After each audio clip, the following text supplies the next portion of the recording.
100కు పైగా దీర్ఘకాలిక సమస్యలకు ఎటువంటి ఆపరేషన్ దుష్ప్రభావాలు లేకుండా హోమియోపతి చికిత్స.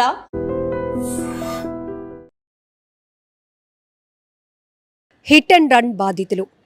గుర్తు తెలియలేని వాహనాలు ఢీకొని మృతి చెందిన వారిది ఒక కష్టమైతే, అదే ప్రమాదాల్లో అవయవాలు పోగొట్టుకొని వైద్యం తీసుకుంటూ జీవితాంతం నరకం అనుభవిస్తున్న వారి పరిస్థితి మాటల్లో చెప్పలేనిది. అయితే హిట్ అండ్ రన్ బాధితులకు ప్రభుత్వం మృతి చెందిన కుటుంబాలకు 2 లక్షల రూపాయలు పరిహారంగా, గాయపడిన వారికి 50,000 రూపాయలు పరిహారంగా నేరుగా తమ అకౌంట్లోనికి వేస్తోంది. అయితే ఈ పథకం గురించి చాలామందికి అవగాహన లేదు. కానీ హిట్ అండ్ రన్ కేసులు నమోదైన క్షణం నుంచి పోలీసులే బాధితులకు అన్ని రకాలుగా మానిటరింగ్ చేస్తూ ప్రభుత్వం నుంచి నేరుగా వారి ఖాతాలోనికే సాయం అందేలా చేస్తున్నారు. దీనికి కావాల్సిందల్లా లోకల్గా ఉన్నటువంటి కంప్లైంట్ ఏదైతే స్టేషన్స్లో ఇస్తారో అక్కడ ఎఫ్ఐఆర్ కాపీతో పాటు గాయపడిన గాయాలకు సంబంధించి ట్రీట్మెంట్కి సంబంధించి డాక్టర్ ఇచ్చిన సర్టిఫికేట్ని సబ్మిట్ చేయాల్సి ఉంటుంది. మృతుల కుటుంబాలైతే గనక మృతి చెందినటువంటి వ్యక్తి యొక్క పోస్ట్ మార్టం రిపోర్ట్ని కూడా సబ్మిట్ చేయాల్సి ఉంటుంది. ఇలా ఒకవేళ మీకు దీనిపైన నాలెడ్జ్ లేకపోతే నేరుగా మీ లోకల్ పోలీస్ స్టేషన్లో పోలీసుని మీరు అప్రోచ్ అయితే కనుక పూర్తి స్థాయి అవగాహన మీకే కల్పిస్తారు. అయితే ఇక్కడ ఈరోజు విశాఖ నగర పోలీస్ కమిషనర్ శంకప్రత బాగ్జీ గారు హిట్ అండ్ రన్ బాధితులతో ముఖాముఖి ఏర్పాటు చేయడం జరిగింది. వీరందరికీ కూడా ప్రభుత్వం నుంచి సాయం అందింది. కాకపోతే ఇలా హిట్ అండ్ రన్ గుర్తు తెలియలేని వాహనాలు ఢీకొనటం వల్ల ఆ కుటుంబ సభ్యులు పెద్ద దిక్కును కోల్పోయిన వారు, కుటుంబంలో వ్యక్తుల్ని పోగొట్టుకున్న వారు మీడియా ముందుకొచ్చి తమ బాధ ఎలా ఉంటుంది, ఆ నరకం ఎలాంటిదో కూడా చెప్పుకున్నారు. మరికొంతమంది నేరుగా ఎవరి ప్రయాణం వాళ్ళది రోడ్లు ఎక్కినాక, కానీ అటుగా నిర్లక్ష్యపు డ్రైవింగ్ చేస్తూ హిట్ చేసి అక్కడి నుంచి కనీసం అయ్యో నా వెహికల్ గుద్దేసింది, వాళ్ళకి ఏదైనా అయ్యిందా, నా వల్లే వాళ్ళకి ఇలా జరిగింది, వాళ్ళని ఇమ్మీడియట్గా హాస్పిటల్కి తీసుకెళ్దాం, ట్రీట్మెంట్ ఇప్పిద్దామని కనీస జ్ఞానం కూడా లేకుండా మానవత్వం కూడా మర్చిపోయి కొంతమంది పోలీస్ కేసులకు భయపడి, లేకపోతే అక్కడ మనల్ని ఏమైనా డబ్బులు ఖర్చు పెట్టిస్తారా అని భయపడి అక్కడి నుంచి పారిపోతున్న ఘటనలు. మరి మీ నిర్లక్ష్యం వల్ల, అంటే కొంతమంది నిర్లక్ష్యం వల్ల బాధితులైన వారికి ఎవరు ట్రీట్మెంట్ చేయిస్తారు, ఎవరు ఆ కుటుంబానికి అండగా ఉంటారు?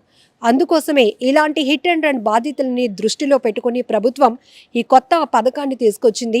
మృతుల కుటుంబాలకు 2 లక్షలు, గాయపడిన వారికి 50,000 రూపాయలు సాయం అందిస్తుంది. ఇక్కడ మనం బాగా అర్థం చేసుకోవాల్సిన విషయం ఏంటంటే, ఇప్పటికే కొంతమంది బాధితులు సిపి గారు ఏర్పాటు చేసిన ముఖాముఖి కార్యక్రమంలో మాట్లాడారు.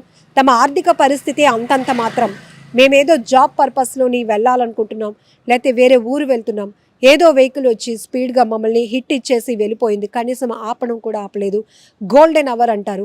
కొంతమంది ప్రాణాలతో కొట్టుమిట్టాడే పరిస్థితిలో కూడా కొంతమంది కేసులకు భయపడి అమ్మో మనకెందుకులే వచ్చింది బాధ, మళ్ళీ మనం ఏదైనా పోలీసులకి కంప్లైంట్ ఇచ్చినా, ఇన్ఫామ్ చేసినా, నేరుగా మనం హాస్పిటల్కి తీసుకెళ్తే లేనిపోని ఇన్ఫర్మేషన్లు అంటూ మనల్ని తిప్పుతారు, మన టైం వేస్ట్, మనకెందుకు ఈ రిస్క్ అని ఆలోచనతో చాలామంది అలా రోడ్డు ప్రమాదం జరిగి అక్కడ తీవ్రమైన గాయాలతో విలవిలలాడిపోయే పరిస్థితిలో ఉన్న చూసి చూడనట్టు వెళ్ళిపోయిన వాళ్ళే ఎక్కువ. సో దీన్ని కూడా గమనించినటువంటి ప్రభుత్వం ఒక కొత్త పథకాన్ని తీసుకొచ్చింది. హిట్ అండ్ రన్ కావచ్చు, రోడ్డు ప్రమాదాల్లో బాధితులకు వాళ్ళ కష్టాన్ని చూసి మానవతా దృక్పథంతో సాయం చేసి వాళ్ళని ఇమీడియట్గా హాస్పిటల్కి తీసుకువెళ్ళిన వాళ్ళకైనా పోలీసులకు ఇన్ఫర్మేషన్ ఇచ్చి, లేదంటే మీకు ఒకవేళ ఎవరైనా చూసిన వాళ్ళు ఫస్ట్ ఎయిడ్ చేసే నాలెడ్జ్ ఉన్నా వాళ్ళకి ప్రాథమిక చికిత్స ఫస్ట్ ఎయిడ్ అందించి వాళ్ళ ప్రాణాలు నిలబెడితే గనుక రివార్డు కూడా ప్రకటిస్తోంది. 5,000 రూపాయలు నేరుగా ఎవరైతే ఆ ఒకరి వ్యక్తుల లైఫ్ని సేవ్ చేసినటువంటి వ్యక్తులు ఉన్నారో వాళ్ళకి 5,000 రూపాయలు పారితోషికంతో పాటు ప్రశంసా పత్రాన్ని కూడా అందిస్తుంది. ఇది మాత్రం చాలా ఇంపార్టెంట్. ఎందుకంటే చాలా వరకు మళ్ళీ పోలీసులు పిలుస్తారు, ఏం జరిగిందని అడుగుతారు, లేకపోతే హాస్పిటల్కి తీసుకెళ్తే మీరెవరు అని అడుగుతారు, మీకేంటి సంబంధం, మీరెందుకు తీసుకొచ్చారని అడుగుతారు. ఇలాంటి వాటికి భయపడి ఒక వ్యక్తి, ఒక పిల్లలు కావచ్చు, పెద్దవాళ్ళు కావచ్చు, మహిళలు కావచ్చు, ప్రాణాలతో కొట్టుమిట్టాడుతున్నా మనకెందుకులే అని చూసి వెళ్ళిపోయే వాళ్ళని దృష్టిలో పెట్టుకొని మానవతా దృక్పథంతో మానవ సేవే మాధవ సేవగా భావించి అక్కడ సాయం అందించిన వాళ్ళని ప్రోత్సహించాలి. ఎంతో మందిని రిస్క్లో ఉన్నటువంటి వారి లైఫ్లు కాపాడాలనే ఉద్దేశంతో ఇదొక పథకాన్ని కూడా తీసుకొచ్చింది. ఈ రెండింటిని అవేర్నెస్ చేస్తూ ఈరోజైతే నగర పోలీస్ కమిషనర్ గారి కార్యాలయంలో ముఖాముఖి ఏర్పాటు చేయడం జరిగింది. ఒక్క విషయం, చాలా సందర్భాల్లో మనం ఇప్పుడు మీరు చూస్తున్న సీసీటీవీ రికార్డ్ అన్నీ కూడా పోలీసుల నుంచి ట్రాఫిక్ డిపార్ట్మెంట్ రివీల్ చేసినటువంటి సీసీ ఫుటేజ్లు. ఇక్కడ మనం చూస్తున్నాం, ఎవరు ఎటు సైడ్ నుంచి వాళ్ళు డైవర్షన్ తీసుకోవాలనుకుంటున్నారో వాళ్ళకు ఒక క్లారిటీ ఉంది. బట్ కొంతమంది అతి వేగంగా నెగ్లిజెన్సీ డ్రైవింగ్ వల్ల, లేకపోతే డ్రంక్ అండ్ డ్రైవ్ వల్ల, లేకపోతే సిగ్నల్ జంప్ వల్ల, ట్రాఫిక్ రూల్స్ కూడా పాటించకుండా అతిక్రమించి అతి వేగంగా వెళ్ళిపోవాలి అనే ఉద్దేశంతో ఎంతోమంది ప్రమాదాలకు కారణమవుతున్నారు. కారణం అవడమే కాకుండా హిట్ చేసి రన్ అయిపోతున్నారు, అంటే అక్కడి నుంచి పారిపోతున్నారు, ఎస్కేప్ అయిపోతున్నారు. మరి మీ వల్ల గాయపడి మీ వల్ల ప్రాణాలు పోగొట్టుకున్న వాళ్ళ పరిస్థితి ఏంటి అనేదే ఇక్కడ అందరం మాట్లాడుకోవాల్సినటువంటి అంశం. ఇది ప్రతి ఒక్కరూ మానవతా కోణంలో ఆలోచించాల్సిందే. ఈరోజు ముఖాముఖిలో కూడా కొంతమంది బాధితులు మాట్లాడుతూ, ఈరోజు ప్రభుత్వం నుంచి మాకు అందినటువంటి సాయం చాలా గొప్పది, మా ఫ్యామిలీస్ కూడా ఆర్థికంగా చాలా అంటే వెనుకబడినటువంటి కుటుంబాలు, అలాంటిది ఎవరో తెలియదు వాళ్ళ వాహనాలతో మమ్మల్ని గుద్దేసి వెళ్ళిపోయారు, ఆ తర్వాత మేము ట్రీట్మెంట్కి కూడా చాలా అప్పులు చేయాల్సి వచ్చినటువంటి పరిస్థితి. ఈవెన్ ఇలాంటి ఘటనలు చాలా జరుగుతున్నాయి. కాబట్టి రోడ్డు ఎక్కితే మీ ప్రాణాలు మీ బాధ్యతతో పాటు ఇతరుల ప్రాణాలు కూడా మీరు రెస్పాన్సిబిలిటీగా తీసుకున్నప్పుడే ఇలాంటి రోడ్డు ప్రమాదాలను మనం అరికట్టగలుగుతాం.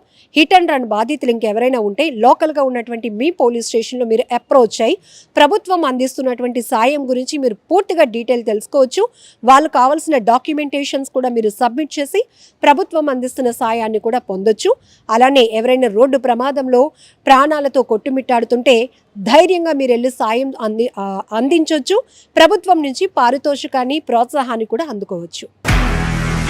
నిజంగా ప్రస్తుతం ఉన్నటువంటి సమాజం దేనికి ప్రయారిటీ ఇస్తుంది? ఆర్థిక సంబంధాల చుట్టూ మాత్రమే తిరుగుతుంది. మళ్ళీ ఎన్నికలంగానే చాలా విరక్తి కలుగుతాం. మంచి అనిపిస్తుంది కదా, లేడీస్ కూడా ఛాలెంజింగ్ జాబ్స్ చేసినప్పుడు చాలా బాగుంటది. ట్రాఫిక్ అసిస్టెంట్స్ గా నియమించిన ట్రాన్స్జెండర్స్ అందరితో సాల్యూట్ చేయించుకుంటున్నారు. ఫుడ్ డెలివరీ ఇవ్వటానికి వెళ్ళినటువంటి డెలివరీ బాయ్ అనిల్ పై కళ్ళ ముందు